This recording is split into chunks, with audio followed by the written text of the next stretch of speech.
Hey everyone, this is Friedel Hakarajah Rave, and I'm here with my recap and review of The Gilded Age Season number 2, Episode number 5, which is titled Close Enough to Touch. And, I mean, let's be real, the stakes in this show are like what?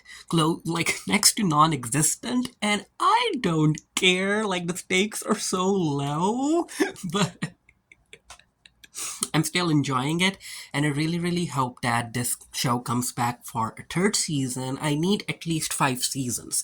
But you know what? Let's see. Let's see what happens. So the episode opens up with Bertha going around the house, and she's making sure that everything is perfect for the Duke's dinner. And the major thing is that the Duke will be staying with them at the house. So his room needs to be perfect. His valet's room needs to be perfect, and all of that stuff. The food needs to be perfect. Everything needs to be perfect because, of course, it's Bertha's party.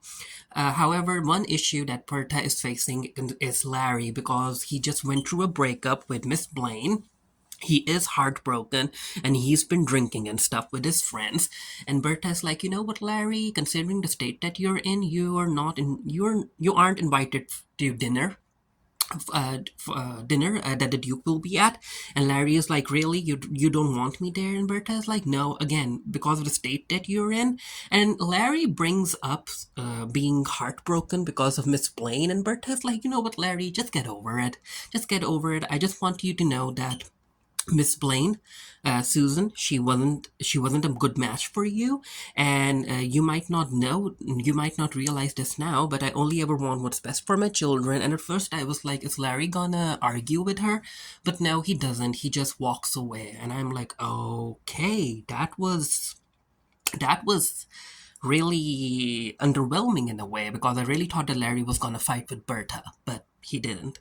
Maud comes in to talk to Aurora, and even though she is liking Oscar, she wants to make something clear for herself, and she directly asks Aurora if Oscar is someone who is looking to marry into a lot of money, because Maud knows that Oscar also tried to hit on Gladys, but all of that fell through, and now it's her turn, right? And she has a lot of money.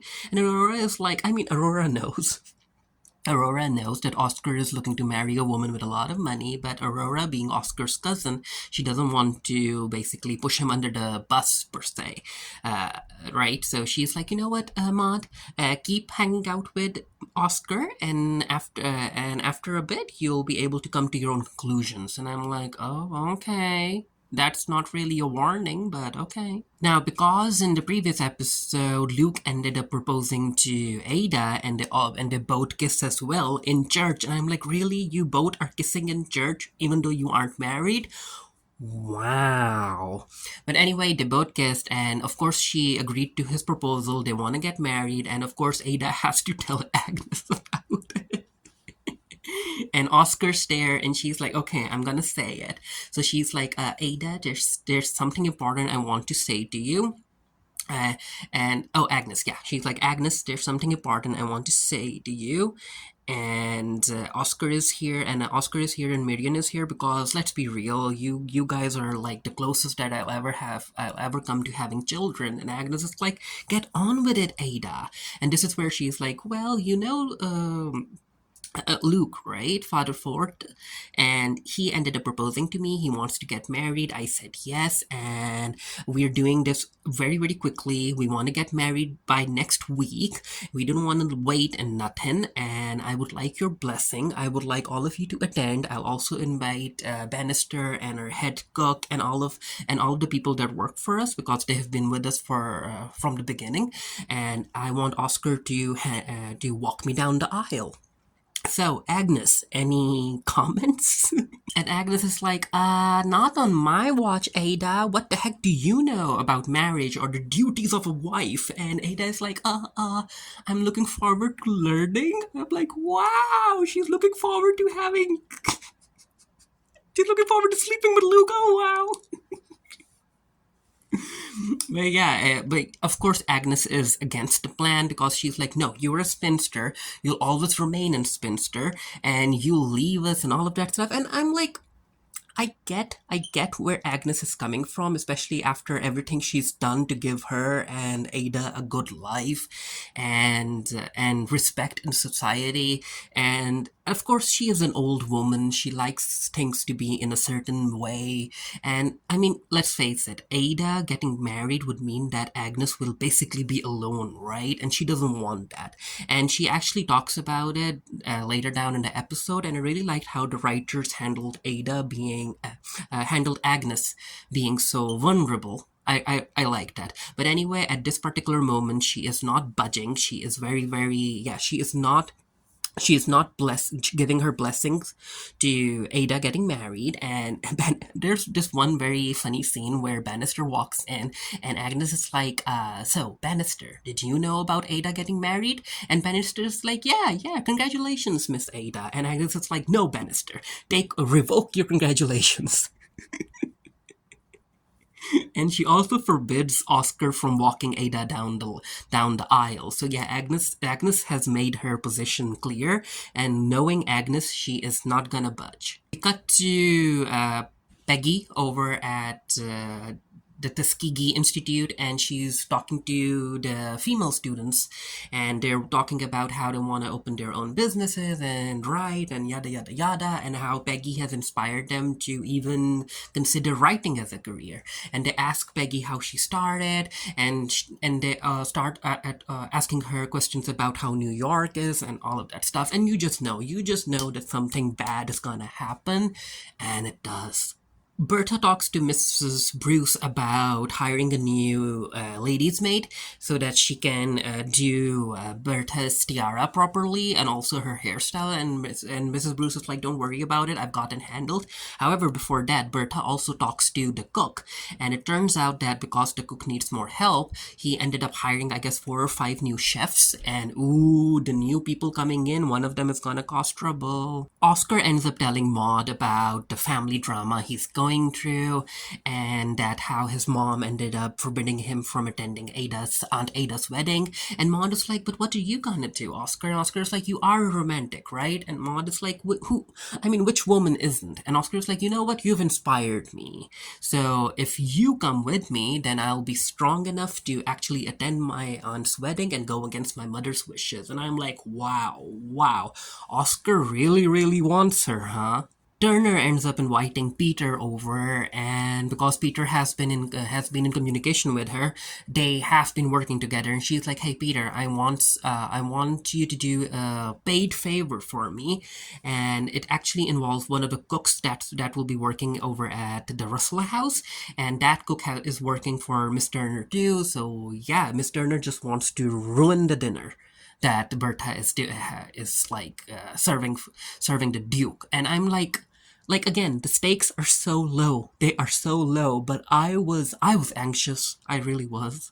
Maud ends up taking Oscar to talk to one of her investors, and I'm kind of okay with this because Oscar is like trying to help Maud because Maud doesn't necessarily understand all of the finances and stuff. And even though her investor isn't like okay with Mr. Van Ryan knowing everything, it is what it is. And I'm like, okay, Oscar, look out for her in any way that you can. It's dinner time, and of course, Ada doesn't come down to join the others for dinner. And Agnes is like, "Why the heck isn't she down yet?" And Marian is like, "Ugh, really, Aunt Agnes? Do you not understand? It's because of how you treated her, how you talked to her, and all of that stuff." And of course, she doesn't want to come down and have dinner with you. And I was like, "Okay, whatever." And this is where Marian is like, "Do you really want to have a quarrel with the last living sibling that you have?"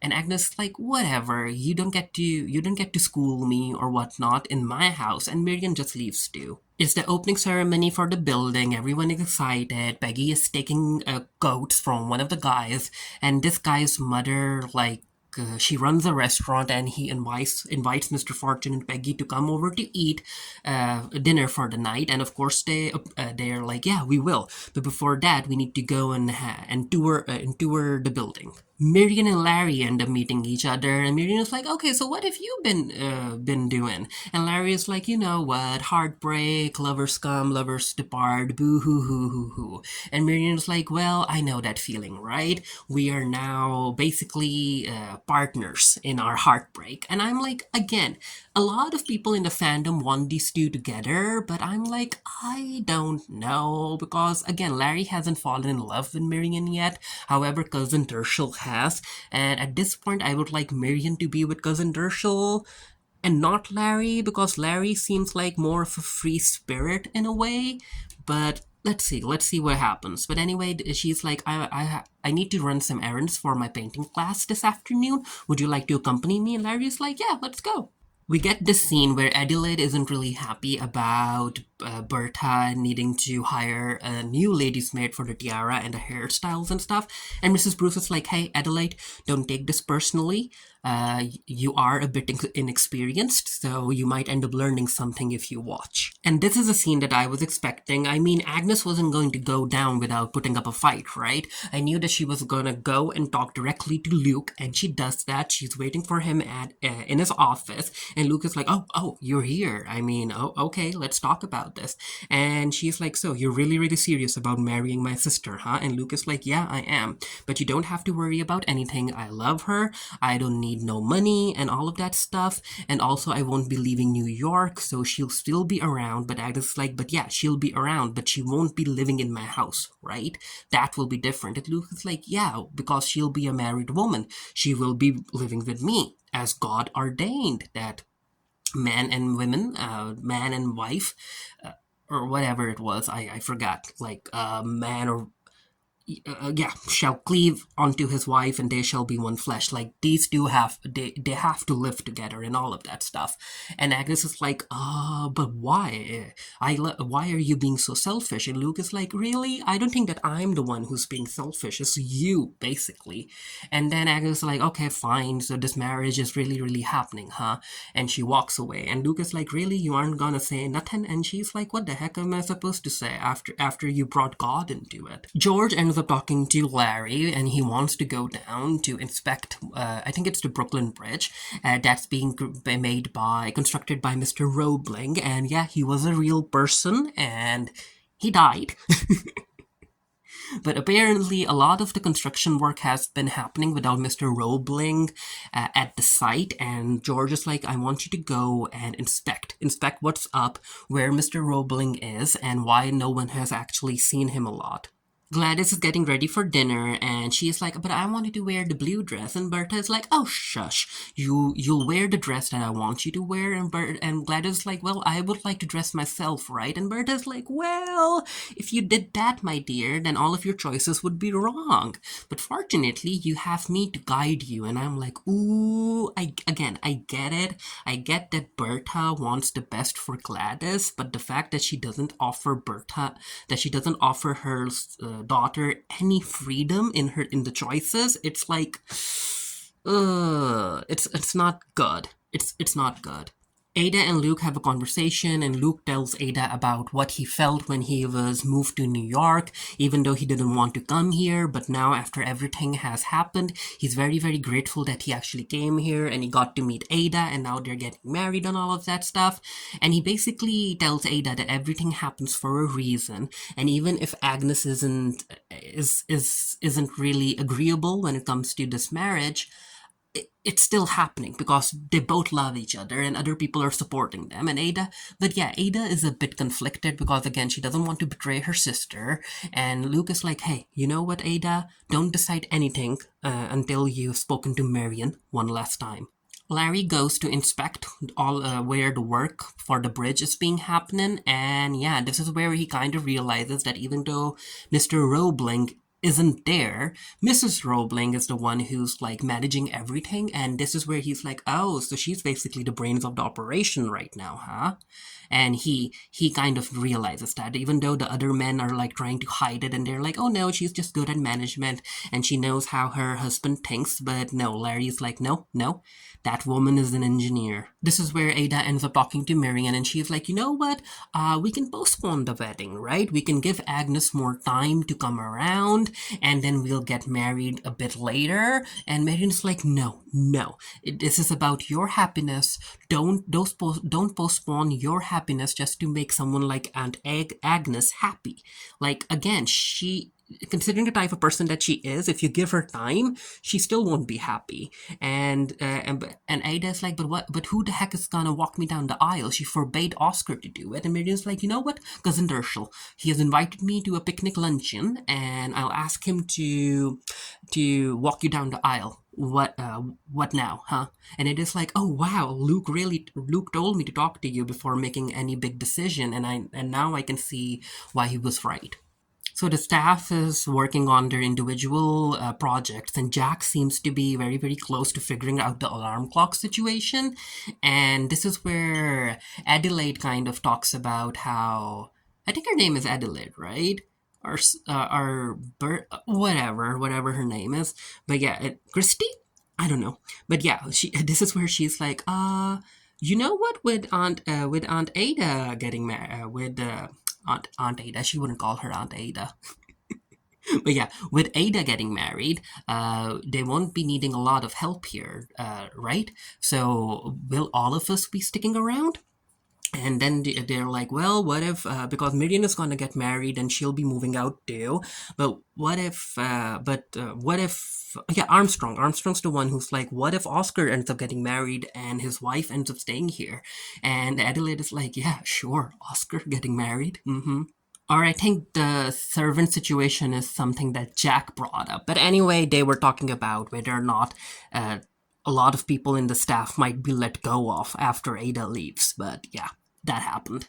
Anyway, we got to George, and he's still talking to one of his people. And yeah, they are really, really concerned about the strikes that are gonna happen in Pittsburgh. And yeah, violence. I think that at this point, violence is gonna happen. Oscar decides to invest in one of the plans, one of the projects that Maud is working on, and her investor is like, "Well, this is a very, very closed investor deal. It only involves people that I know." And Oscar's like, "Well, I know you. Maud knows me, so we are basically family, right? So I want to invest." And I'm like, "Okay, let's see if this investment goes through and it actually makes you money, Oscar." After their little picnic, Dershel ends up dropping Marian home, and this is where she asks Dershel for the favor that she wants him to walk Aunt Ada down the aisle because Agnes ended up forbidding Oscar to do it, and Dershel's like, "Really? Aunt Agnes is like against marriages?" And we're just like, "No, not all marriages, just this one." And Dershel's like, "Well, that's a relief."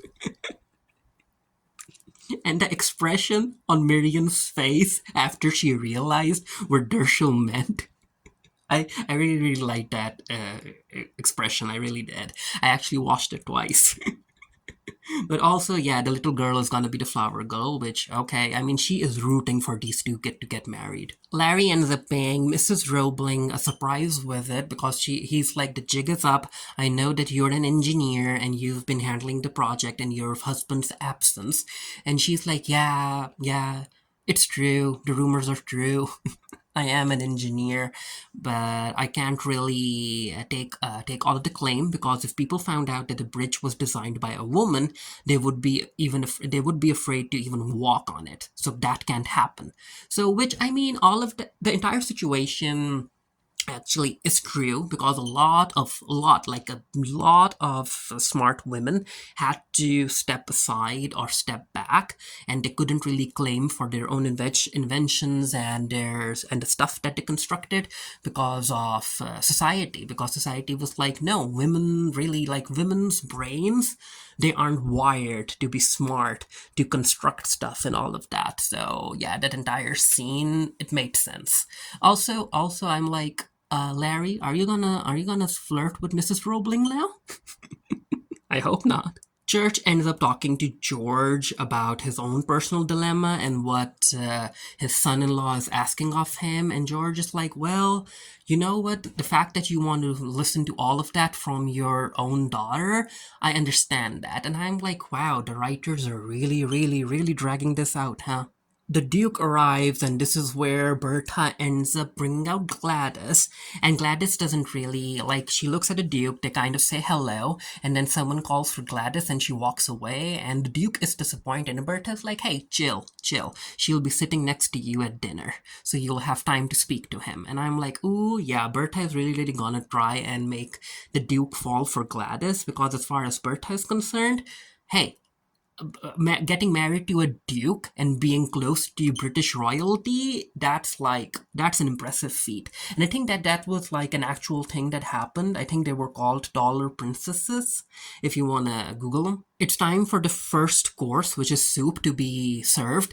And this is where Church notices the new cook that's working for Turner put something in the soup. And Church is like, no, no, no, no, stop, stop, stop. I just saw that cook put something in there. And the main cook ends up tasting it. And yeah, it tastes horrible. And they're like, no, we have to cancel the soup.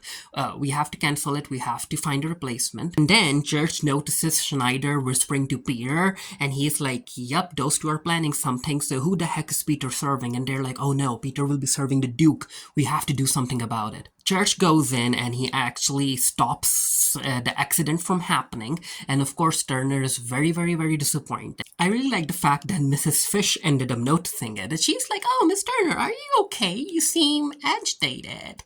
And Miss Turner's like, oh yeah, I'm okay. I'm okay. I'm like, Miss Fish. Miss Fish just lives for the drama and I live for her.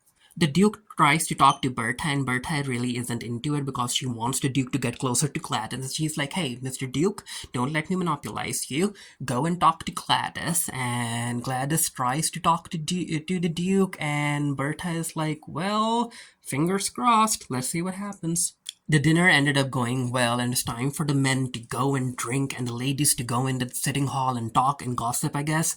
And this is where Turner's husband is like, well, you have to admit the dinner was nice. And Turner's like, no, they would have to force my fingernails off to make me admit that the dinner was nice. And I'm like, Turner is being so petty. She is being so petty, and I love it. Now, talking about a dinner that didn't go well, so we are at the restaurant that Peggy and Mr. Fortune were invited at, and it's run by B, I guess.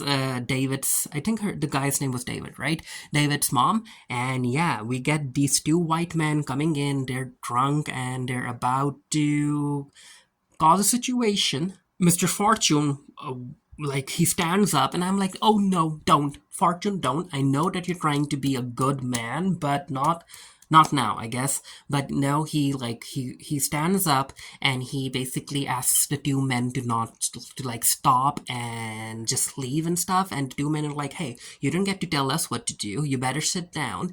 And I think that the guy who's threatening B is actually the sheriff or something. But yeah, Fortune ends up knocking the guy in front of him over here. He knocks him down, and yeah, they have to run.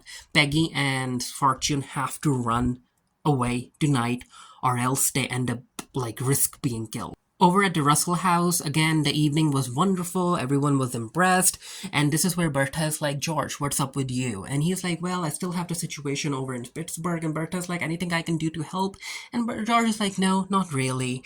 And this is where Bertha asks him to unlock her necklace and all of that stuff. And yeah, before she heads out, she actually invites George to accompany him. And yeah, they are back on track after the drama that Turner tries to create between these two. Watson Church and Mrs. Bruce and the chef are very, very proud about how they ended up stopping disaster from happening during dinner. And they're like, yep, Peter will need to be fired, as well as Schneider. And I hope that Bertha hears of this and George hears of this, and they end up, I don't know, I guess saying thank you to the staff, I guess.